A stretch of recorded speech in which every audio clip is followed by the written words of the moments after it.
Brother Muammar Gaddafi, inshallah, is coming to America. So I was called to Libya 2 weeks back to back because they know that the strongest support of Muammar Gaddafi is the black community. In August, I went to Libya, and there was a religious conference, and I went to represent Minister Farrakhan at the conference, 65 Muslim scholars from throughout the world, Islam. So I'm at this conference, so the conference is going well, so we get a call, Brother Gaddafi wants to see all 65 scholars. So we go to his tent. And then they pick 4 people who had to speak to him and address him. One from Asia, one from Africa, one from Europe, and one from North America.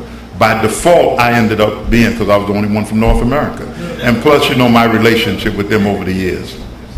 So when I got up, you know, we called him in Libya, Dear Leader. I said, Dear Leader, I held up that magazine with Barack on the front looking like Osama bin Laden. And they hadn't seen it in Libya. I said, this is the attack coming against him because there's a possibility that he could win. This is August 2008. So, and I explained to him how he could win, and Gaddafi just sat there and listened. So after the meeting was over, he spoke to us, and I was leaving. He told the brothers to get Akbar. I come back in and I sit down with him, and so we asked me about Barack. So he said, do you think he can really win? He's talking to me through his translator. I said, Dear Leader, I think he can win. He said, I don't think so. He said the American people would not vote him in. So we went back and forth, and I was telling him why, and he said, I don't think he could win. So when Barack won, now I leave Libya, Barack wins, so he has the headlines of the Libyan papers. The leader's vision, the leader's words are fulfilled, and his words are in the Green Book. I got one here. His words are in the Green Book. The last period in history that has known slavery was that which witnessed the white man enslaving the black race. This period shall remain vivid in the minds of black people until they regain their self-respect.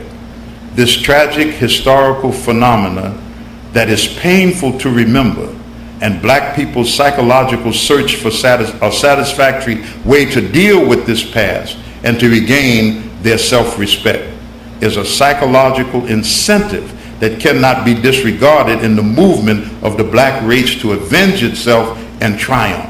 So he considered the election of Barack a triumph, and that his position that the black man would come to the top is that the most powerful political position in the world is now in the hands of a black man. So I would have liked to see him at that. After our dialogue, he said, I don't think it could happen. But when it did happen, he went to the Green Book and made sure that everybody said, he said, I predicted that this would happen. And this So he's coming to America. Now, while I was in Libya, you know, things changed. The release of the National, Abdul Basit from England. How many heard about that? This is a picture of Barack Obama meeting with Brother Muammar Gaddafi. How many saw this picture? Raise your hand. How many saw it? Did they show it in America? On the internet, but was it in the daily papers? See? I'm showing you how they control the press. Because there's a group of people who use the internet for all of their news, but there's a group of people, my age category, we like the feel of paper. I mean, it just gives us a certain kind of feeling. And we can read it on the internet, but we just like paper, and there's some people who don't read the internet. So you miss a whole body of news and information. We only have about 4 or 5 of them, and I'm going to make them available. This is the Tripoli Post, the brother that published it. So now, if he comes to America, they're pushing now for Barack Obama not to meet with him in light of the release of this prisoner. But let me say this, in all fairness, why did they have the celebration? I got a call from one of my good friends. They said, why didn't they just release him quietly and let him go home? Why did they have to have all of that big celebration? And American England told the Libyan officials to make it quiet. But there was a spontaneous response from the people because they believe, and in their hearts and mind, they know that he's an innocent man. Now you have to know the history of this, and I'm going to do it briefly, and then we're going to close this out. What matters most?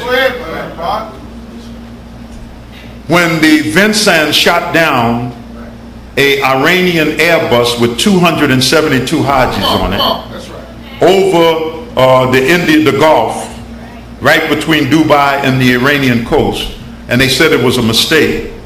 Then in the Arab and Islamic culture, then the retaliation is prescribed for you in the matter of the slain. And that's not just a made-up statement, it's in the Holy Quran. So the Iranians who lost 272 people, and the Americans said we made a mistake. But they have a book, a manual, and a computer that tells them all of the planes that moved at a commercial plane, so that they know they're not war planes. There's a schedule for them. So the plane is shot down, all of those people died.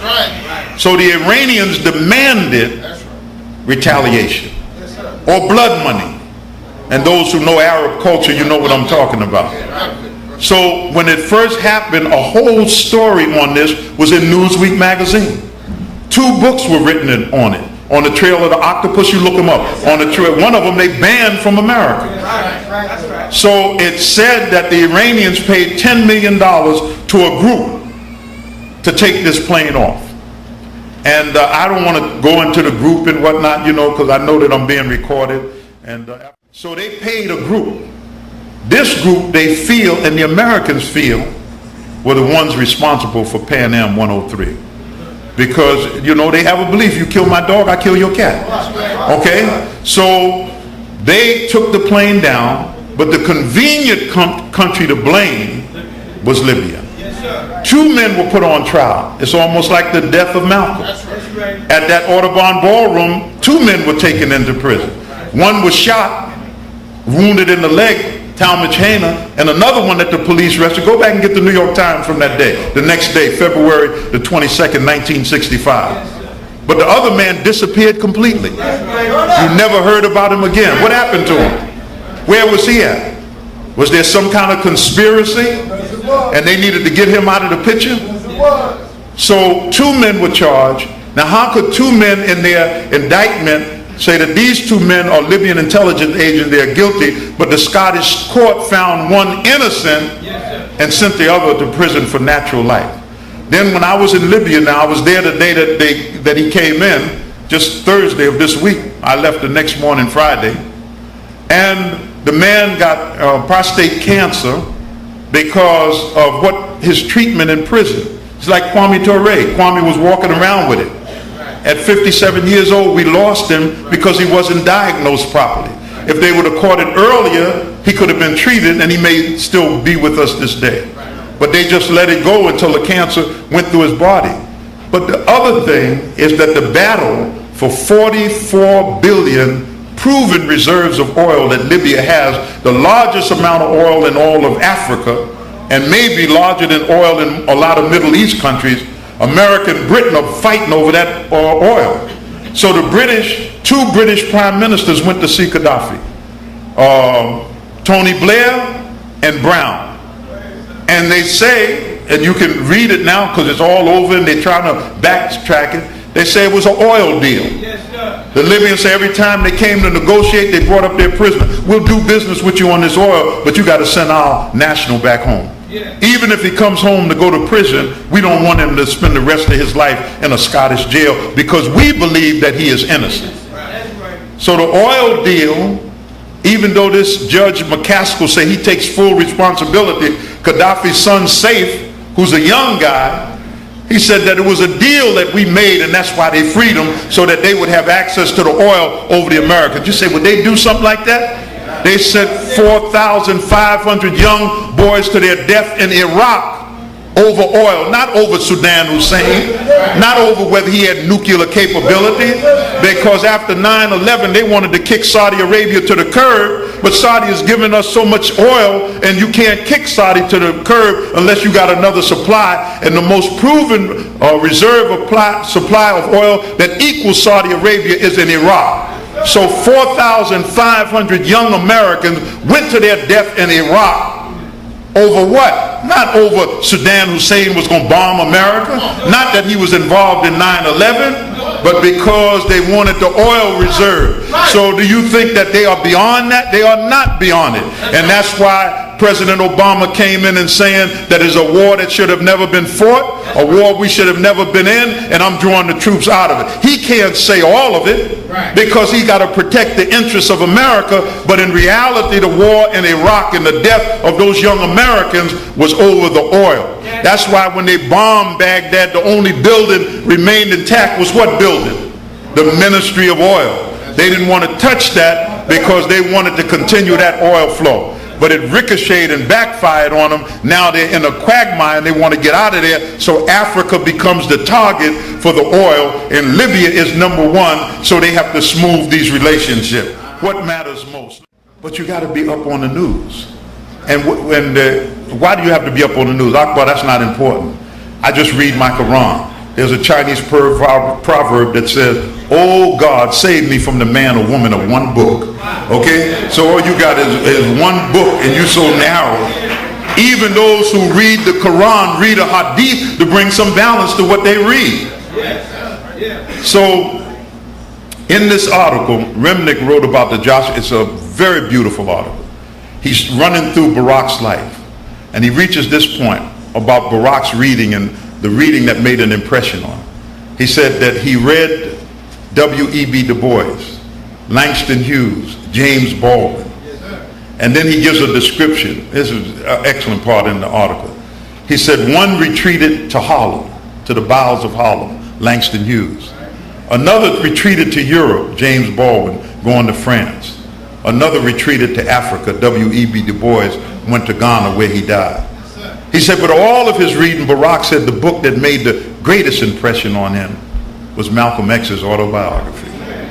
Now that's in the article. So if he read Malcolm's book, now if you read Malcolm's biography, the part that grips you is where Malcolm walks through his life. He's a thug, like many of our young brothers in the street want to be gangsters. And you know, I'm deaf on that gangster syndrome. I'm John Gotti, I'm Frank Nitti, I'm the Black Mafia. All of that madness, you know. And so Malcolm was a thug. He goes to jail. His brother Reginald brings him, says, you want to get out of here, so and so and so and so, and the white man is the devil. And Malcolm was fighting against it, but it sent him to the library. He began to read, and then he begins to accept. And so Malcolm emerges from jail and goes to work for the Honorable Elijah Muhammad. And he changed his whole life around. And he had an impact. So if Barack Obama, thank you brother, if Barack Obama read that and it was the book that had the greatest impact on him, the writer goes on and said that he had to be torn. If he was reading Malcolm, and Malcolm was down on white folks and his mother was white and his father was black, he was a torn soul in between the two, but he found his balance and his direction. And when he started campaigning, I was with the minister one day. I said, you know, brother minister, he kind of reminds me of Malcolm.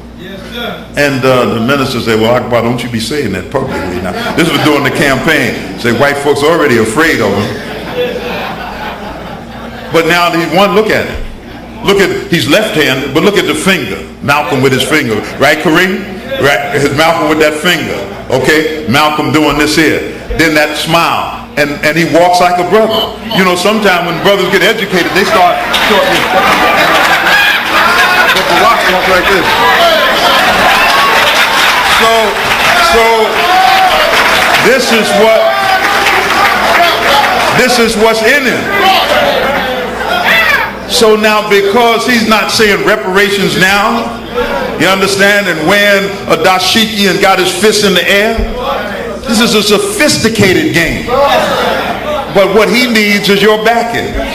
See, at these radio talk shows and these people going to rallies with guns and the attacks on him, the birth certificate, he's not really an American. Where's our voice in this?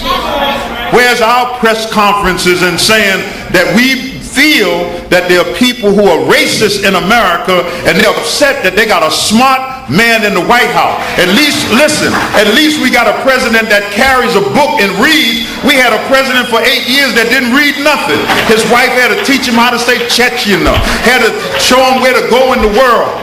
I mean, he didn't have a clue. Now you got a bright, smart president and they're upset because he's a black man. Ready? Ellen, welcome to the show. Your new picture, Angel Heart from TriStar, a brilliant picture that really conveys creeps subtly without kind of, you're going more for montage rather than monsters, and it works beautifully. In terms of putting the picture together, you adapted the Horsburgh novel. What was the process involved? Well, I was originally sent it, I think when it first was published, and the thing about being in England is you always get things last, so by the time you try to get it, it's always lost in the old Hollywood machinery. And I think different people owned the rights. Robert Redford was one of the people who owned the rights. And it was reintroduced to me again just 2 years back. And I'd always liked the book. And also, I hadn't really written my own original screenplay for a long time. By original, I mean even adaptation, but I mean I'd sort of rewritten other people's things. So I thought it would be rather nice to get back to doing that. I've tried to do different genres with each film, and this was classic Raymond Chandler detective story, but it's also about the supernatural. So in a way I had two genres in one. So that's what intrigued me, was the fusion of the two things, really. So you had actually worked on previous adaptations of the novel? Yeah, I mean, I started out as of this particular novel. You mean? No, I was not involved in those. I think they found it was quite a tough nut to crack, actually, as a novel, as most first-person novels always are. You know, in so much happens inside the person's head. From the point of view of exposition, you have to put it into dialogue, and to make the lead character actually sympathetic when you're considering actually what has happened. So those were the difficulties, and I suppose those are the reasons why people like Robert Redford probably couldn't find their way around it. But it was just interesting for me, just because of the two genres and the fusion of the two. What kind of changes did you make from the novel? Characterization is the most important. I moved the story away from being all in New York to being half in New York and half in New Orleans. That was for very selfish reasons, in that I didn't really, it's kind of difficult to do, to give something a cinematic edge now in New York. It's the world, everywhere you look there's like gaffer tape on the floor where somebody's put their camera. It's kind of hard, you find a really wonderful location here and then suddenly you see the Polaroid film from the film that's been there from before. So really it was for those silly reasons.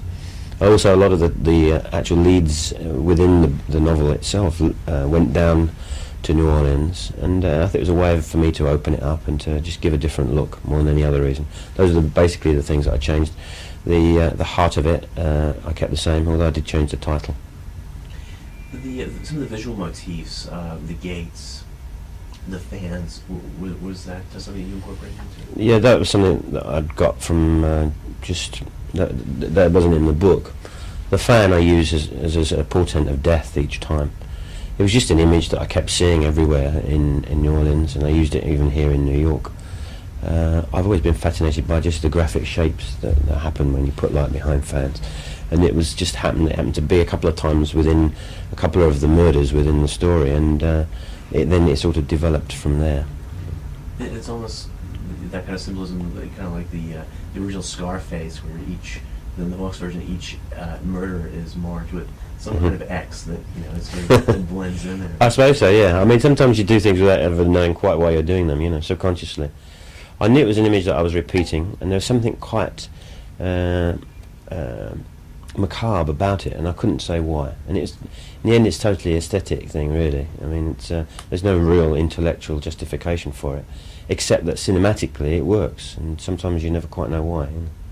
Something that's so striking about all of your films, really, is the kind of visual and audio design. I mean, your pictures really seem designed, and then a great deal of care and art goes into the making of them. Yeah. Well, I mean, we do. I mean, a lot of people do that, other than me, of course.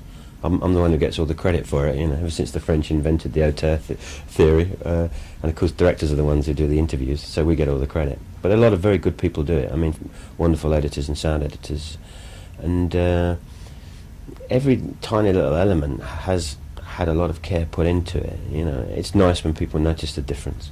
Often people don't. Critics never do, of course, because their stock in trade is words. And that's why they like foreign movies, I think, because they like seeing the subtitles, because they prefer a good read to seeing a good movie. But it's nice now and again when it's appreciated, that just the sheer craft that has gone into the films, yeah. Angel Art was put together independently by Carol Co. Yes, I wrote the script in England independently before even Carolco were interested in it, and went to them, and they said yes. I mean, they'd made rather a lot of money from Rambo, so I'm not proud. I'll take anybody's money. You know, there's no such thing as clean money in Hollywood anyway. The acting in the film is also quite remarkable. Something about Mickey Rourke that really comes through is how, for a change, he's very internal in this picture, as opposed to some of his other films where he seems very almost mannered and very external. How did you find working with him? Very good experience. I mean, he's very much his own man. He hates you to even think that he cares, really, and it's kind of it's charade in a way, because he really does care. He has a lot that he has to offer. As a director, in the end, it's often taking things out rather than putting things back in. And no director can actually can create a performance. All you can do is to provide an atmosphere, an environment, excuse me, where the actor can be of their best, really. And I think that's all I did for him, was for him to trust us and everybody around, whoever that might be, you know, the whole crew, to really do as well as he could do. His revelation sequence at the end is quite powerful. Yeah. Well, I think we did that towards... I always try and shoot in sequence anyway, so that as an actor starts to develop within the role, then they're obviously comfortable because of work that's been done in previous scenes, so they understand where they are at any given point. And we did that right at the end. And I think he was quite confident about the work that he'd done, particularly the scenes that he'd done with Robert De Niro.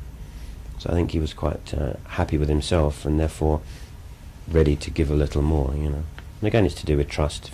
If an actor trusts the director, and more importantly, trusts the crew around them, then they'll give of their best. In the end, as I say, the actor does it, not the director. All the director says is action and cut, and one more time. De Niro plays... John, I'm sorry, your mic just... Yeah. Sorry, give me 2 seconds. Machine on. Okay, sorry. Ellen, Robert De Niro plays Louis Cypher, the Lucifer character. His makeup, the nails, every kind of detail is there. Working with him, we know, of course, that a Raging Bull, he put the weight on. He didn't go making any real deals with the devil for this part, did he? I don't know. All I know is that when we were filming, we always knew when he was on set, because suddenly we all felt kind of strange. He became very creepy, yeah. Most of the things, the tiny little things that he's added, which in the end make up very importantly to the overall sort of performance, are mostly from him. He thought a great deal. He thinks a great deal about everything. Before he'd even said yes, he went through every single line very thoroughly with me, and every single idea that he had from the point of view of the character. It's very hard to get inside that particular character in the same way as it would be to get inside Jake LaMotta, for instance. But as I said, we always knew when he was around. Everybody said, Bob's here, and you turn around and there he was there, yeah. His beard, it seems to be kind of a Scorsese mold. Yeah, maybe that's how he sees the devil, I don't know.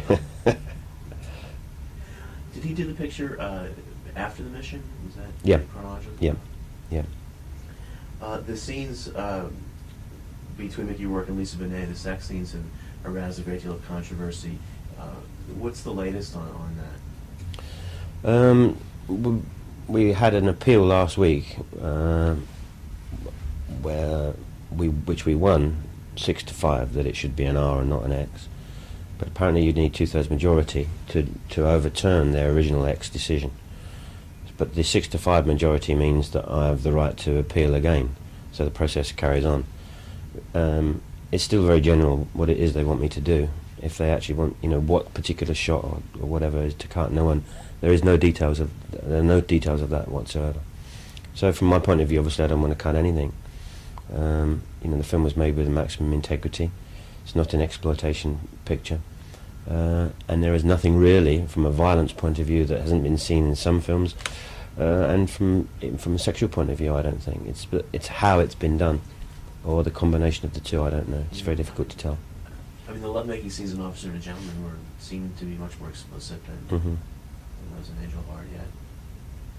It's strange. It's a cumulative effect of the kind of film that it is, I think, which is probably what they're responding to. It's very hard, because in the end, if it's this shot or that shot, then one understands that. But the criticisms of White has been made in X are very, very general. But I'm sure everybody will see sense in the end. You know, it's a strange charade that you have to go through, and not something it's hard enough making the movies without having to go through that as well. I guess it helps just publicity-wise, though, too. It does, in that respect, it does. Yeah, I mean, I'm from the point of view of people knowing about the film. You know, it would be naive to suggest that one doesn't. You know, that's good in certain respects. Except by now, I wish to stop talking about that, and the movie itself is what matters. And as I say, if you know in your heart you made it for the right reasons, then there's no reason to censor it. And because in the end, that's what it amounts to. It's not about giving something a rating, because it's almost commercial blackmail in the end, because it's very hard to release a major feature film as an X. Very, very difficult indeed. In working with Lisa Bonet, a television actress, again, you've kind of shorn her of a lot of those kinds of TV mannerisms, that kind of Valley Girl accent that she seems to have in the show. How did you find working with her? Very good. She's extremely intelligent. I hadn't seen her in the Cosby Show, still haven't. So in a way, my judgments of her were only as the actress that came in the audition, and the actress that I worked with on set. And she's much older than her years in a way. I mean, she's extremely intelligent, and in a way, I spoke to her the same way as I would somebody who'd done 20 films.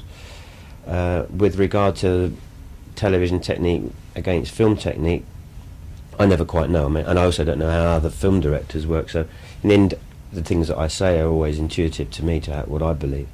In the end, it's terribly simple, which is that you're always looking for truth.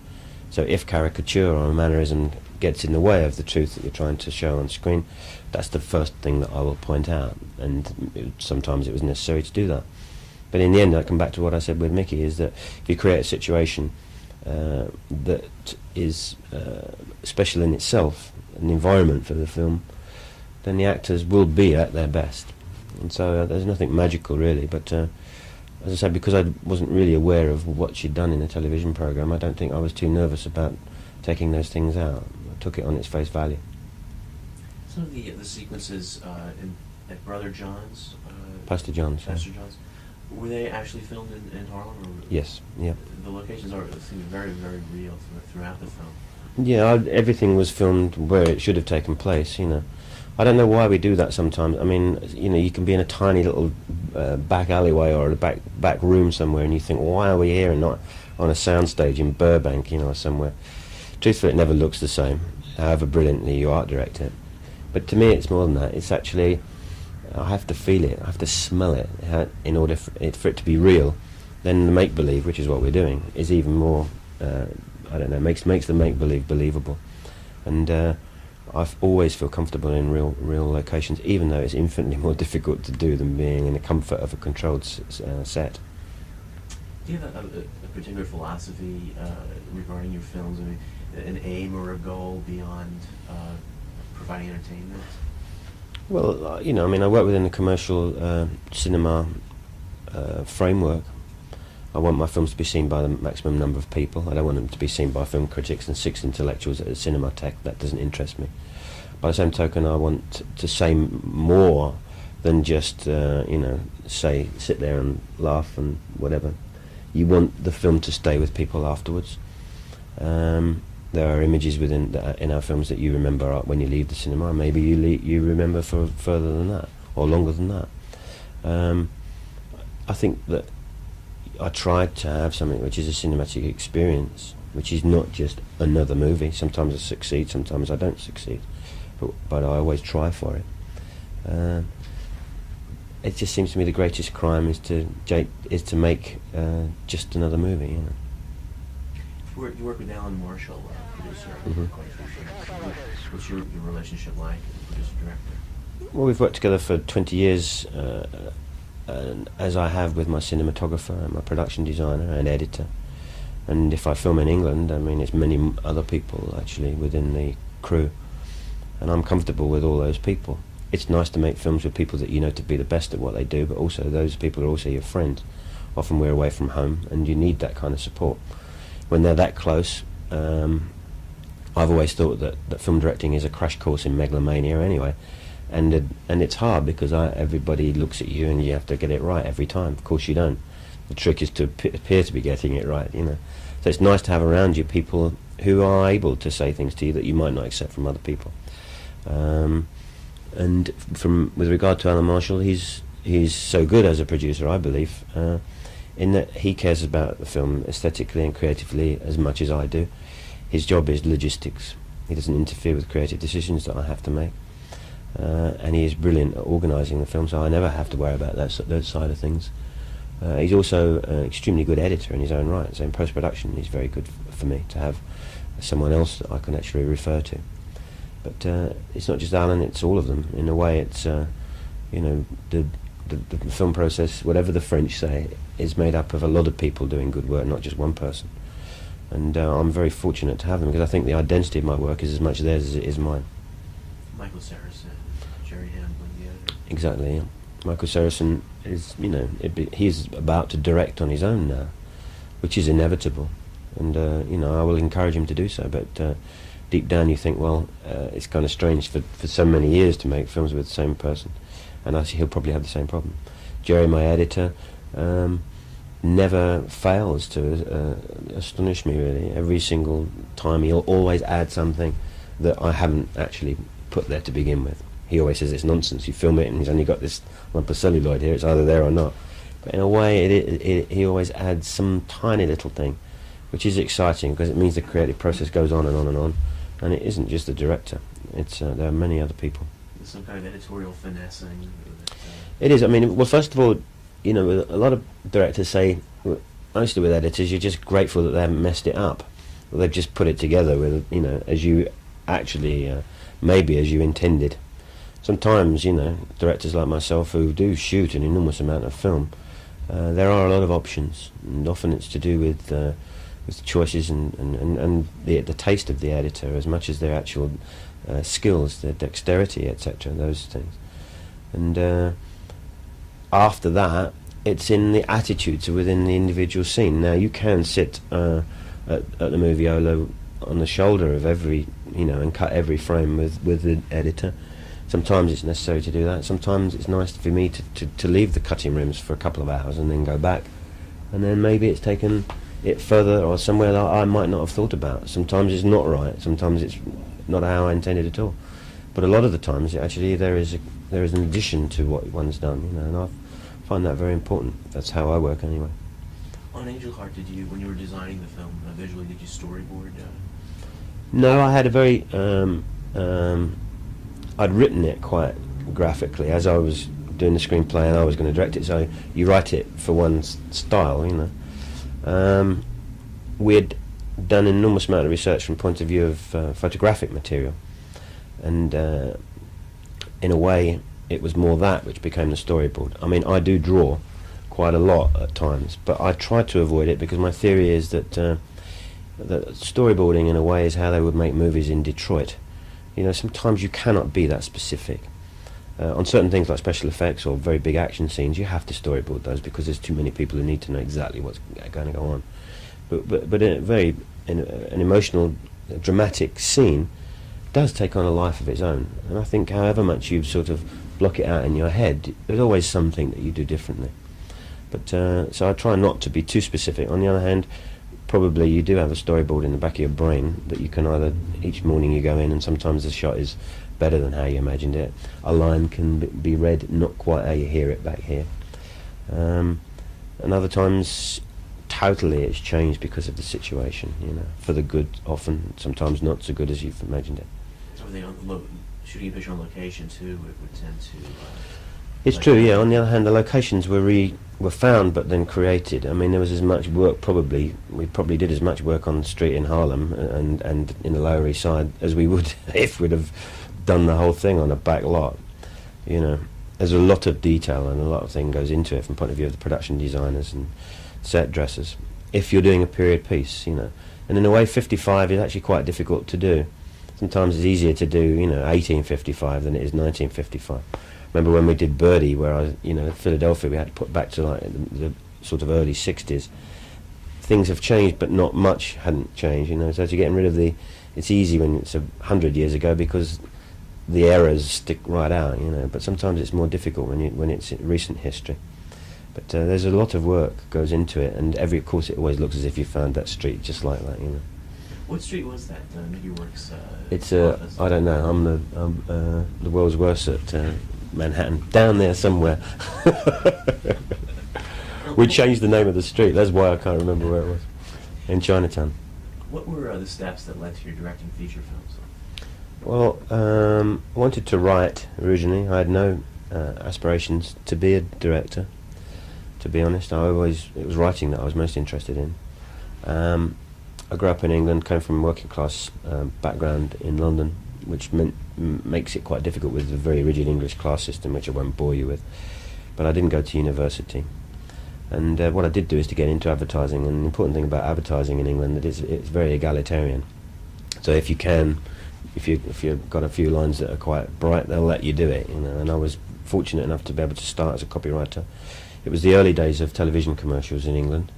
They'd just begun, and you'd either fly over some American director, or you'd get rotten commercials. So we thought somebody gave us some money to experiment in the basement of the advertising agency where I worked, and with a 16mm camera, and we just did lots and lots of commercials. And suddenly, there was somebody who could work a spectral light meter, somebody could work a Nagra tape recorder, somebody could operate the camera, somebody could do something else. I was actually the only one who couldn't do anything. So I said, what shall I do? And they said, well, you better say action. So because everybody knows that's the easiest job. So I said action and cut, and then suddenly I was a director. But it sounds kind of a glib story, but it's perfectly true. And this was, you started working with Michael Saracen around this time? Yeah, with Michael Saracen. Also in the same advertising agency was David Putnam. And David said to me one day, let's try and get into films. And I said, don't be ridiculous. So he said, write a screenplay, which I did, and it was his first film and my first film. And this was before Bugsy Malone, actually. This is another film, which we don't have on our resumes, thank God. And although you're looking up here, you've probably got it here. You might be the only people who've got it. How did Bugsy Malone come to be? Pragmatic exercise, really. Most of the things that I'd written at that point were parochial, about me growing up in England, in London, about things that I understood, and they kept coming back with a rubber stamp on it saying parochial, which was kind of irritating. It was a very depressed period of filmmaking in England. Yet another depressed period of filmmaking in England to go with the entire history of filmmaking in England. And so I didn't really know anything about making American subjects, so what I did know about a little was American movies. So Bugsy really was a parody of the American gangster film and the American musical. And I'd worked a lot with kids, and I had 4 very young children of my own at the time. And when you do have young children like that, you're very sensitive to the kind of material that's available for them. This was pre-Star Wars and Raiders, and the only kind of movies that they could see were Walt Disney movies, and you always knew a Walt Disney movie then because you knew when the adults were in the audience, because the adults were at an angle because they were all asleep. And so I thought it might be nice to make a film that the kids could enjoy, and also the parents who had to take them. But really, to be absolutely honest, it was a pragmatic exercise to break into American film. Paramount picked that up? Yes, it was financed in England, but Paramount picked it up for distribution here, yes. And then what led to the making of Midnight Express, again with David Putnam? David had taken a job in Los Angeles for a company called Casablanca. Almost simultaneously, I'd come over here. They wanted me to do a thing called The Wiz, which I think Sidney Lumet eventually did, and I didn't like it very much. But I was walking back along Fifth Avenue, and somebody came out of Columbia Pictures and said, they had this manuscript of a book, and would I like to read it, which was Midnight Express. And I read it on the plane going home, and then I spoke to David quite independently. He said he was taking this job with Casablanca, and it turned out that Casablanca were the company that owned the book. So he said, well, if you do the film, then I'll take the job. So it worked very well. And I wanted to do something that was different to Bugsy Malone. I wanted to do something that showed the other side of me, because I didn't want to be put into a pigeonhole, really, of what kind of director that I was. And so it was a definite reaction to doing that. At what point did Oliver Stone come into the script? Oliver had been employed by Casablanca, and he came to England, and he sat in the back office of our offices in London, typing away. Every so often we would send in, sandwiches and beer, and at the end of it, out came a screenplay, which was a fantastic screenplay. I mean, it was a terrific job he did. Shooting in Malta, particularly at that point in time, I guess before really many crews were going there, it was quite difficult. We really only chose Malta because I was looking for a prison. I mean, we'd gone to Italy and to Israel and North Africa and all over looking for prisons. We had found this old fort in Malta, which was exactly right, and it was a combination of two locations actually, because there are in fact two prisons within the film. Although as I had combined more than one prison. In the real story, there's more than one prison, but in the film, it looks like it's one prison, but there's two halves of it because he does go into Section 13 or the insane part. And that was a different location, but they were both there, not far from one another, 100 yards from one another, and it was very convenient. It was Malta, English-speaking place, which was easy. Obviously, I wasn't going to be allowed to make it in Istanbul, although I'd been there a few times, and I had to do a second unit shot. Not a lot of people know this, but of a car which had to intercut right at the very beginning of the film. It had to intercut with something that I'd shot in Malta, but I needed a shot of the car going over the bridge. I think it's called the Galati Bridge. I'm not sure if it's Galati. Maybe that's an ice cream. But Hugh Hudson did that for me before he directed a film. But he never wanted any credit for it because he thought that if the studios thought that he was doing second unit, that he might never get a movie. But now I think he's done enough for me to own up to the fact that he did that shot. The Wall was, again, a complete about-face from Midnight Express. Yep. After the picture, of course, you probably had your pick of projects, I would think. After Midnight Express? Yeah. I did Fame immediately after Midnight Express. Again, that was a reaction to doing something very, very dramatic and serious, although Fame has its serious side. But it was the music. I wanted to do something with music again. And then after that, I did Shoot the Moon, which was, personal story. I said it's the first grown-up film that I'd done. And The Wall, really, again, was... I'd done 2 American films, and I'd gone back to England, and I found England very angry, a very angry place, a very violent place. And I'd always liked the music. And in a way I tried to put a lot of that anger into the film. I think looking back on it, it's almost too angry now as a film. And I'm very proud of it technically, creatively, but in a way it was Roger Waters who wrote the original music. He was screaming when he did the music, and I think I was screaming when I made the movie. So it's a strange experience looking back on it. You're talking here, you realize almost all your films have been done on locations like Malta, Shoot the Moon, Marin County, Birdie, Philadelphia. Again, really, adding a great deal of reality to the proceedings.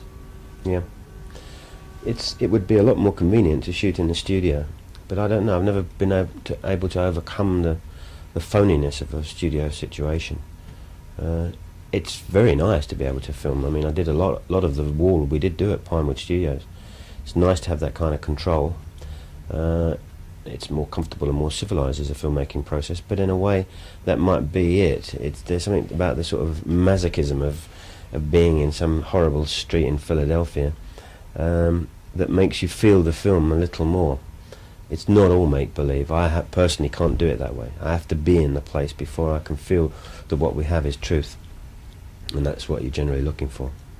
Birdie is really an extraordinary film, the William Wharton novel. What was the genesis of that project? Similar to Angel Heart with the Hawksburg Falling Angel book, in that I was sent it very early on as a manuscript, and I remember writing on the top of the manuscript of Birdie, wonderful story, have no idea how to make it as a movie, because so much happened inside the boy's head, so much was the poetry of the book. That I didn't know if you could make that into cinematic poetry or if an audience would actually want it.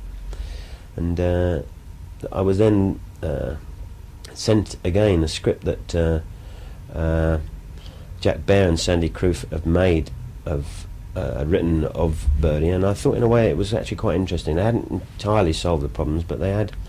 It was a very interesting way of doing it, and I got interested again. And then we went back to the book again, and it developed from there. Really, that was the genesis of it.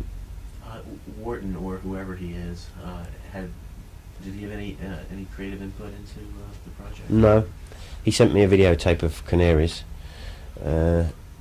which, in a way, I think that he wanted us to get on with it.